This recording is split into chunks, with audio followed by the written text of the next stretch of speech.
Team ബാറ്റ്കമ്മിന്റെ മറ്റൊരു വീഡിയോയിലേക്ക് എല്ലാവർക്കും സ്വാഗതം. നമ്മൾ ഇന്ന് ഡിസ്കസ് ചെയ്യാനായിട്ട് പോകുന്ന ക്വസ്റ്റ്യൻ പേപ്പർ കോഡ് 76/2023 ഒരു ഡിഗ്രി ലെവൽ മെയിൻസ് എക്സാമിനേഷനകത്ത് കെമിസ്ട്രി പാർട്ടിൽ നിന്ന് ചോദിച്ച ചോദ്യങ്ങളാണ്. അല്പം നിലവാരം ഉയർന്ന രീതിയിലാണ് ആ ഒരു ക്വസ്റ്റ്യൻ പേപ്പറിനകത്ത് കെമിസ്ട്രി പോർഷൻസ് ചോദിച്ചത്. എത്രത്തോളം സിംപ്ലിഫൈഡ് ആക്കാവോ അത്രത്തോളം സിംപ്ലിഫൈഡ് ആയിട്ട് നമ്മൾ ഇതിനെ എക്സ്പ്ലെയിൻ ചെയ്യാൻ ശ്രമിക്കുന്നു. വീഡിയോ യൂസ്ഫുൾ ആവുമെന്ന് വിശ്വസിക്കുന്നു. ഇതുപോലെ ഇൻഫോർമേറ്റീവ് കണ്ടന്റ്സ് ലഭിക്കുന്നതിന് വേണ്ടി ചാനൽ സബ്സ്ക്രൈബ് ചെയ്യും. 45ാമത്തെ ചോദ്യം, 1 ഡിഗ്രി ഫാരൻഹീറ്റ് കറസ്പോണ്ട്സ് ടു, നമുക്ക് തന്നിരിക്കുന്ന 1 ഡിഗ്രി ഫാരൻഹീറ്റ് എന്ന് പറയുന്നത് എന്താണ് എന്നുള്ളതാണ് തന്നിരിക്കുന്നത്. അത് മൊത്തം കണക്ട് ചെയ്തിരിക്കുന്നത് ഐസ് പോയിന്റും സ്റ്റീം പോയിന്റ് ഓഫ് വാട്ടറുമായിട്ടാണ്. ഐസ് പോയിന്റ് ഓഫ് വാട്ടർ എന്ന് പറയുന്നത് ഡിഗ്രി സെൽഷ്യസിൽ എഴുതിയാൽ 0 ഡിഗ്രി സെൽഷ്യസ് ആണ്. സ്റ്റീം പോയിന്റ് ഓഫ് വാട്ടർ എന്ന് പറയുന്നത് 100 ഡിഗ്രി സെൽഷ്യസ് ആണ്. സ്റ്റീം പോയിന്റ് ഓഫ് വാട്ടർ എന്ന് പറയുന്നത് 100 ഡിഗ്രി സെൽഷ്യസ് ആണ്. സോ അങ്ങനെയാണ് എങ്കിൽ നമുക്കിപ്പോൾ ഓരോന്നായിട്ട് നോക്കാം. സോ ബേസിക്കലി നമ്മളിപ്പോൾ നോക്കിയാൽ നമുക്കിവിടെ എന്ത് മനസ്സിലായി? ഓരോ ഡിഗ്രി സെൽഷ്യസിനെ ഫാരൻഹീറ്റിലേക്ക് മാറ്റി നോക്കണം. സോ എന്താണ് ഡിഗ്രി ഫാരൻഹീറ്റും ഡിഗ്രി സെൽഷ്യസുമായുള്ള ബന്ധം? Degree Fahrenheit is equal to 9/5 degree Celsius plus 32. അതായത് അപ്പൊ നമ്മൾ 0 ഡിഗ്രി സെൽഷ്യസിനെ മാറ്റുവാണെങ്കിൽ ഫാരൻഹീറ്റിലേക്ക് മാറുമ്പോൾ 9/5 into 0 plus 32 that is equal to 32 degree Fahrenheit. അതായത് 0 ഡിഗ്രി സെൽഷ്യസ് എന്ന് പറയുന്നത് 32 ഡിഗ്രി ഫാരൻഹീറ്റ് ആണ്. നേരെ തിരിച്ച് നമ്മൾ 100 ഡിഗ്രി സെൽഷ്യസ് എടുക്കുകയാണെങ്കിലോ 100 degree Celsius equal to 9/5 into 100, കാരണം നമ്മുടെ ഡിഗ്രി സെൽഷ്യസ് 100 ആണ്, പ്ലസ് 32. 100/5 എന്ന് പറയുമ്പോൾ നമുക്ക് എത്ര കിട്ടി? 20 കിട്ടി. 20 ഇൻറ്റു 9, 20 ഇൻറ്റു 9 എന്ന് പറഞ്ഞാൽ 20 ഇൻറ്റു 9 എന്ന് പറയുമ്പോൾ 180 എന്ന് കിട്ടും. 180 plus 32 that is equal to 212 degree Fahrenheit.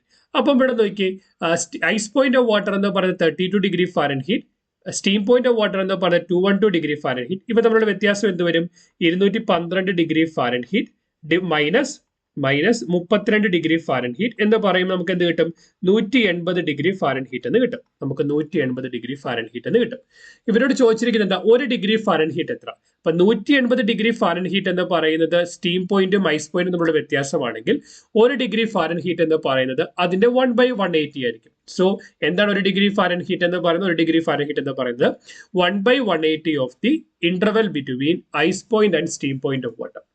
So എന്താണ് ഐസ് പോയിന്റ് സ്റ്റീം പോയിന്റ് നമ്മൾ വ്യത്യാസം എന്ന് പറയുന്നത് 180 ഡിഗ്രി ഫാരൻഹീറ്റ് ആണ്. അപ്പം 1 ഡിഗ്രി ഫാരൻഹീറ്റ് എന്ന് പറയുന്നത് അതിന്റെ 1/180. സോ ഓപ്ഷൻ സി ആണ് ഇവിടുത്തെ ആൻസർ എന്ന് പറയുന്നത്. അടുത്ത തന്നിരിക്കുന്നത്, if the surface tension of a soap solution is 0.028 newton per metre, what is the work done in blowing the soap bubble of radius 6 centimetre in units of joule? അതായത് ഒരു soap സൊല്യൂഷന്റെ surface tension എന്ന് പറയുന്നത് 0.028 ആണ്. അങ്ങനെയാണെങ്കിൽ 6 centimetre radius ഉള്ള ഒരു bubble ഉണ്ടാക്കണമെങ്കിൽ അതിനാവശ്യമായിട്ട് നമ്മൾ ചെയ്യേണ്ടി വരുന്ന വർക്ക് എന്താണ്? സർഫസ് ടെൻഷനുമായി ബന്ധപ്പെട്ട് വർക്ക് കണ്ടുപിടിക്കുന്ന ഇക്വേഷൻ എന്ന് പറയുന്നത് work is equal to 2 into surface tension into surface area. 2 into surface tension into surface area. So into 2 into what is the surface tension? 0.028. Then surface area, നമുക്കൊരു bubble എന്ന് പറയുന്ന sphere ആയിട്ടാണ് കിട്ടുന്നത്. ഒരു ബബിളിന്റെ surface area എന്ന് പറയുന്നത് 4πr² ആണ്. Radius 6 സെന്റിമീറ്ററിലാണ് തന്നിരിക്കുന്നത്. നമ്മൾ അതിനെ SI യൂണിറ്റിലേക്ക് മാറ്റുമ്പോൾ മീറ്ററിലേക്ക് മാറ്റണം. അതായത് 6 സെന്റിമീറ്റർ എന്ന് പറയുന്ന 0.06 മീറ്റർ ആയിരിക്കും. സോ നമുക്ക് ഇതിനെ എങ്ങനെ എഴുതാം? 4 into pi is 3.14 into 0.06 square എന്ന് കിട്ടും.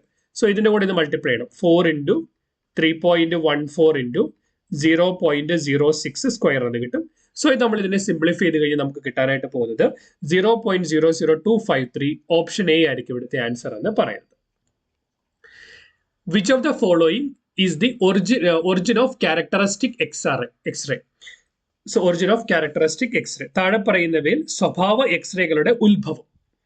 എങ്ങനെയാണ് ഉത്ഭവം സംഭവിക്കുന്നത്? തന്നിരിക്കുന്ന option: the de-excitation of electron from the cathode after collision with the target, the transition of orbital electron from the higher energy level to the vacancy of K shell, the de-excitation of atoms in the target material, de-excitation of electron knocked out from the K shell by the incident of electron.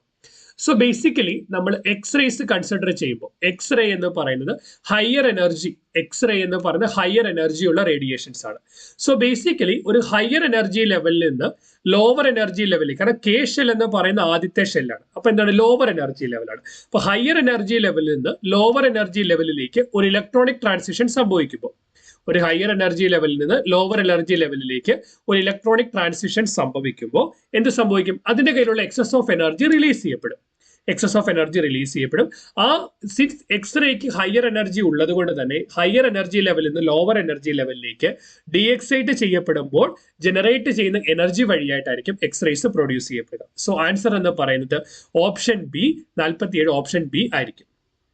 ഇതുമായി ബന്ധപ്പെട്ടല്ല, എന്നാൽ ഇതിനിടയ്ക്ക് വരുന്ന ഈ ചോദ്യം കൂടെ നമുക്ക് discuss ചെയ്തപ്പോൾ the mission announced by NASA in 2021 to study the atmospheric change of Venus over the time. അതായത് കാലക്രമേണ വീനസിന്റെ അന്തരീക്ഷ വ്യതിയാനത്തെക്കുറിച്ച് പഠിക്കാൻ നാസ പ്രഖ്യാപിച്ച ദൗത്യം ഏത്? നാസ പ്രഖ്യാപിച്ച ദൗത്യം എന്ന് പറയുന്നത് Da Vinci plus. Option D Da Vinci plus ആണ്. Atomic size is in the order of. Atomic സൈസുമായി ബന്ധപ്പെട്ട് ആദ്യമായിട്ട് വന്ന ഇക്വേഷൻ ബോർ ഇക്വേഷൻ ആണ്, ബോർ റേഡിയസ് ആണ്. അതായത് ബോർ റേഡിയസിനായിട്ട് പറഞ്ഞത് Rn is equal to A0 into n square upon Z. Z എന്ന് പറയുന്ന അറ്റോമിക് നമ്പർ, n എന്ന് പറയുന്ന ഷെൽ നമ്പർ അല്ലെങ്കിൽ പ്രിൻസിപ്പൽ ക്വാണ്ടം നമ്പർ. ഇവിടെ A0 എന്ന് പറഞ്ഞാൽ 52.9 into 10⁻⁻12 മീറ്റർ ആണ്. ഇതിനെ നമ്മൾ നത്തിങ് ബട്ട് 0.529 into 10⁻⁻10 മീറ്റർ എന്ന് എഴുതാനായിട്ട് പറ്റും. 10⁻⁻10 മീറ്റർ എന്ന് എഴുതാനായിട്ട് പറ്റും. 10⁻⁻10 ആണ്, 10⁻⁻10 മീറ്റർ ആണ് ഒരു ആൻസ്ട്രം എന്ന് പറയുന്നത്. 10⁻⁻10 മീറ്റർ ആണ് ഒരു ആൻസ്ട്രം എന്ന് പറയുന്നത്. സോ യൂഷ്വലി നമ്മൾ ആറ്റത്തിന്റെ സൈസുകളെല്ലാം ഈ ആൻസ്ട്രത്തിലായിരിക്കും എക്സ്പ്ലെയിൻ ചെയ്തത്. ഈ ഒരു ആൻസ്ട്രം എന്ന് പറഞ്ഞ 10⁻⁻10 മീറ്റർ ആണെങ്കിൽ ഇതിനെ സെന്റിമീറ്ററിൽ എക്സ്പ്ലെയിൻ ചെയ്ത് നമുക്ക് എന്ത് വരും? 10⁻⁻10 into 100. 10⁻⁻10 into 100. നമുക്ക് 10⁻⁻8 സെന്റിമീറ്റർ എന്ന് കിട്ടും. കാരണം ഒരു മീറ്റർ എന്ന് പറയുന്നത് 100 സെന്റിമീറ്റർ ആയതുകൊണ്ട് 10⁻⁻10നെ 100 കൊണ്ട് മൾട്ടിപ്ലൈ ചെയ്യുമ്പോൾ 10⁻⁻8 സെന്റിമീറ്റർ എന്ന് കിട്ടും. സോ ഓപ്ഷൻ ഡി ആയിരിക്കും ഇവിടുത്തെ ആൻസർ എന്ന് പറയുന്നത്. Next one, the +3 ion of which of the following has the half filled 4f shell. നമ്മളിപ്പോൾ 4f സീരീസ് കൺസിഡർ ചെയ്താൽ അതിന് വരുന്നത് cerium, rubidium, ND, PM, SM, EU, GD. So ഇത് നമ്മൾ നോക്കിക്കഴിഞ്ഞാൽ basically 4f സീരീസിനകത്ത് already 5D1 6s2 ഉണ്ട്. 5D1 6s2 ഉണ്ട്.